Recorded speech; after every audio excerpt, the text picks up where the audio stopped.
this is going to be a very difficult and challenging year to cover a football team in the way we've done it. So let's just spend a little time talking about that. A little inside baseball podcast here, if you're into kind of the media games. NFL teams receive this memo where there are different tiers.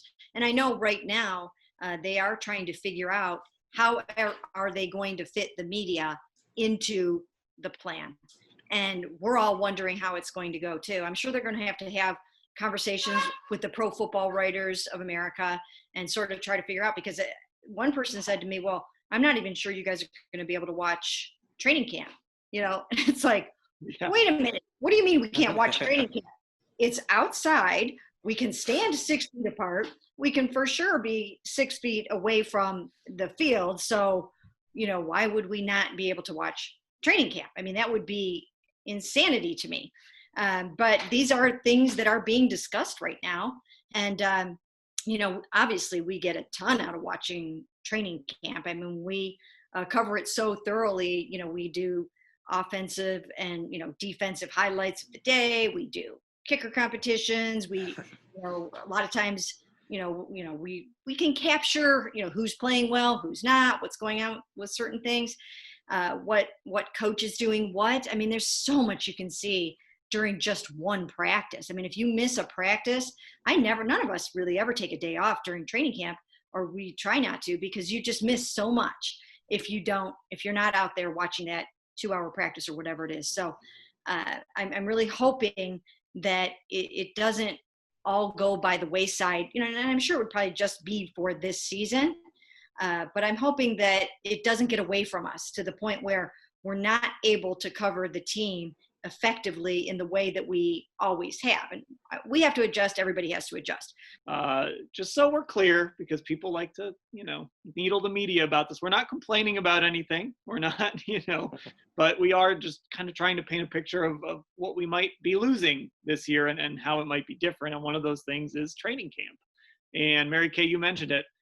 We watch practice on training camp, and it gets a little long sometimes, and you get a little tired sometimes standing out there watching practice for 2.5 hours every day. But it's the only time of the year that we get to do that. We get about half an hour during the season, and that's stretching and individual. We don't get to see the things that we get to see during training camp. We don't get to see, like you were saying, Scott, who's lining up at right guard, and then who's lining up after him. And, you know, oh, look, Joel Bitonio's playing left tackle all of a sudden. You pick up on things when you're really sitting there watching practice. You're seeing who's kind of flashing, who's making plays, who's moving up and down. If we do miss out on seeing that, that's really kind of our one opportunity for that month and a half to really sit there and watch the team practice and get a feel for what the team is. Yeah, and I can imagine that it would be incredibly difficult to social distance with the way that we've always, you know, done these interviews before. So I don't know what they're going to come up with. But Scott, as you mentioned, during training camp, one of the things that'll happen is there'll be 3 podiums set up, 3 microphones set up, and then there'll be the scrum of media around that podium.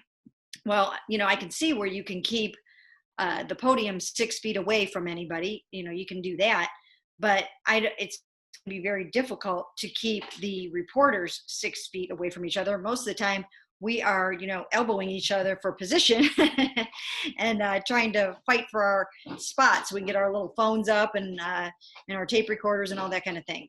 So don't know how that's all going to happen. I think they're going to have to be really creative somehow to pull that off. I'm sure that they're going to limit the amount of people, and we're just going to have to try a lot harder to produce the kind of quality and quantity that we try to do on a daily basis, you know, for everyone during camp and during the season. Because, you know, as you know, I mean, we try to bring, you know, features, news, analysis, podcasts, videos, and I think we've done a good job of keeping it going this off season. Yep. But it's all going to be very different, and nobody knows what it's going to look like yet. Probably a lot of Zoom still.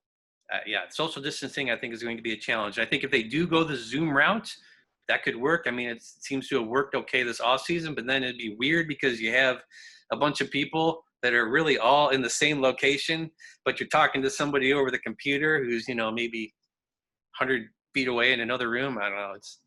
It's a new era. It's different. We all just have to go with the flow and adjust.